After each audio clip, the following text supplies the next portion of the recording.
हमको लज्जा आनी चाहिए कि एक काम के लिए दो बार पैसे दे रहे हैं।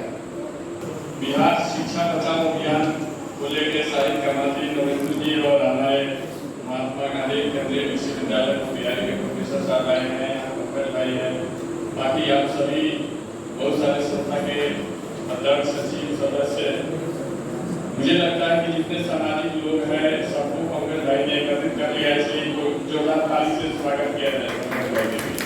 मोतिहारी भी जाते रहते हैं, तो मोतिहारी से वो रंजीत गिरी नाम है, तो मोतिहारी भी जाते रहते हैं। मोतिहारी के भी जितने भी संगठन के लोग हैं सब पंकज भाई पे जाते हैं, और इनकी जो शालीनता है, इनका कर्मठता है, सब लोग हम लोग जानते हैं।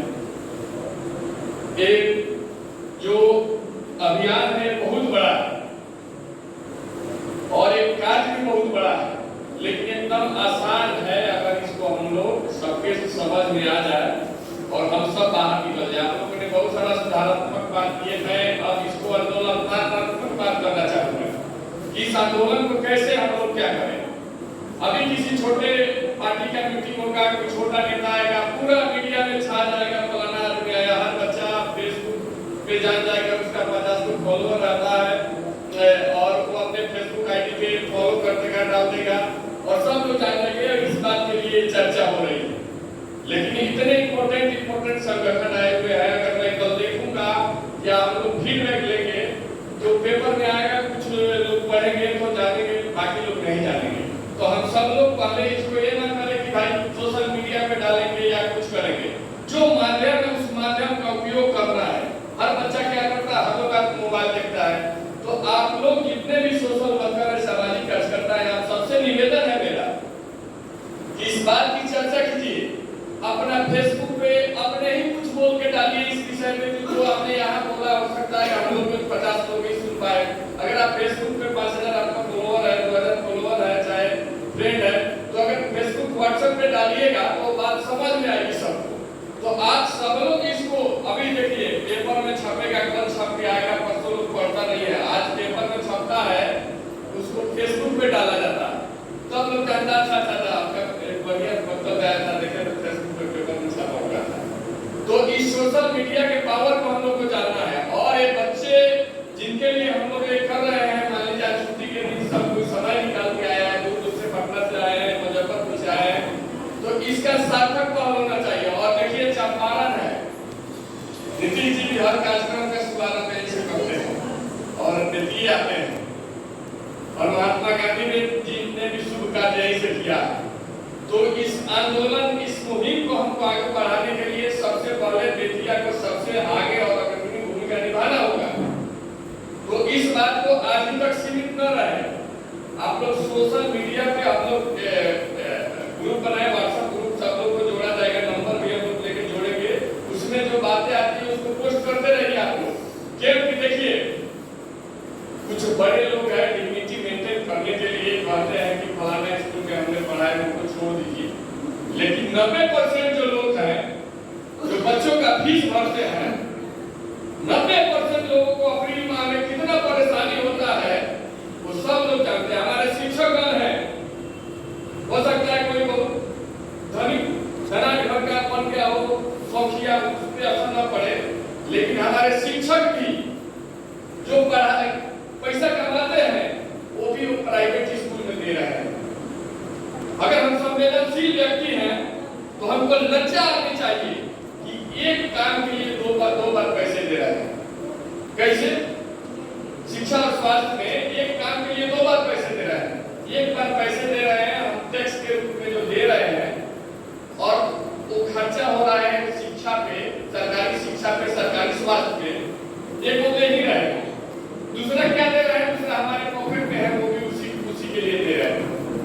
तो अगर हम लोग संवेदनशील व्यक्ति हैं, अगर इतना भी बात नहीं समझ पा रहे हैं कि जो पैसा दिया है उसके लिए कार्यक्रम हो रहा है, और फिर ऊपर से यही काम करने के लिए पैसा दे, और इसको हम लोग न समझे, तो हम पे थोड़ा सा सिर पे खुद आना चाहिए।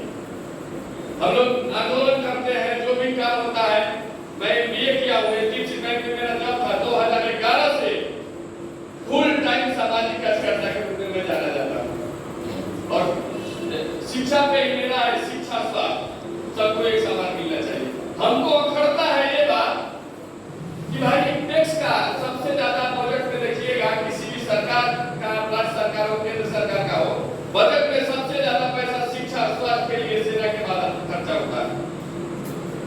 और फिर जब इतना पैसा खर्चा हो रहा है हमारे टैक्स का, 35 रुपए का पेट्रोल हम 105 रुपए में खरीद रहे हैं, डेली दे रहे हैं, तो फिर हम दोबारा पैसा क्यों दें गुणवत्तापूर्ण शिक्षा लेने के लिए?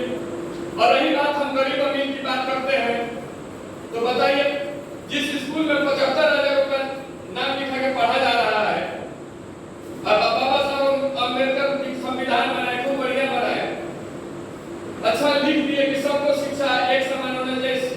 हमारे 2009 शिक्षा नीति में लागू की नहीं, कम से कम 14 साल तक के बच्चों को एक तरह का शिक्षा मिलना चाहिए। तो मैं आप लोग से पूछना चाहता हूँ, जब 14 साल के बच्चों को एक तरह का शिक्षा मिलना चाहिए और 2009 में लागू कर दिया गया नई शिक्षा नीति में, तो फिर 14 साल तक के बच्चों को पढ़ाने के लिए प्राइवेट स्कूल क्यों है? मैं पूछना चाहता हूँ कि जब 14 साल तक के बच्चों के लिए सरकार कानून बना दिया कि ये समान मुफ्त शिक्षा मिलेगा, तो भाई प्राइवेट स्कूल को कौन परमिशन दे रहा है पैसा लेके पढ़ाने के लिए? क्यों दिया गया है? दोगली नीति के खिलाफ हम लोग नहीं लड़ेंगे। ये चंद पूंजीपति जो स्कूल अस्पताल खोल रहे हैं, जो भी बड़े बड़े लोग हैं, उनसे चंदा लेने के लिए हमारे राजनीतिक लोग हैं, वो आगे नहीं आ रहे हैं। तो हमको सब लोग को जगाना है कि भाई देखिए आज पैदल ले रहे हैं अस्पताल में, मरते हैं अस्पताल में, बच्चा जाता है स्कूल में और पढ़ेगा स्कूल से।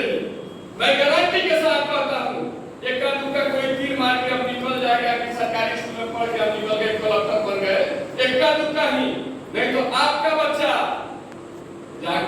वही रहेगा जहां आजादी के समय 1947-48 में था। क्योंकि जब स्तर बढ़ता है ना, एक समय था कि हम लोग को खाने के लिए नहीं था, हम लोग दुबले पतले दिखाए तो भरपेट खाना चाहिए था। आज का गरीबी हो गया कि मोटरसाइकिल है, आज की गरीबी बदल गया कि नहीं? पहले के तो अमीर लोग इस तरह का खाना खाते, आप लोग गरीब थे। उसी तरह शिक्षा में अब आपका बच्चा तो पढ़ लिख लेगा मोबाइल चलाने पर, लेकिन उस कंपटीशन में जाके नहीं बैठेगा। और वही आपका स्थिति रहेगा जो 90 साल पहले जिस तरह अपेक्षित थे गरीब लोग, आज भी अपेक्षित रहेंगे। और नहीं तो जो थोड़ा सा मध्यम वर्गीय संवेदनशील हो जाएगा, वो सब कमा के प्राइवेट स्कूल का झोली भरते रहेगा और मरते रहेगा। और एक पूंजीपतियों की साजिश है, पूंजीपतियों की साजिश है कि आपको कमाने का मशीन बना दिया जाए और अपना झोली भर दिया जाए। इसके लिए शिक्षा का बाजारीकरण हो रहा है और चिकित्सा का बाजारीकरण हो रहा है।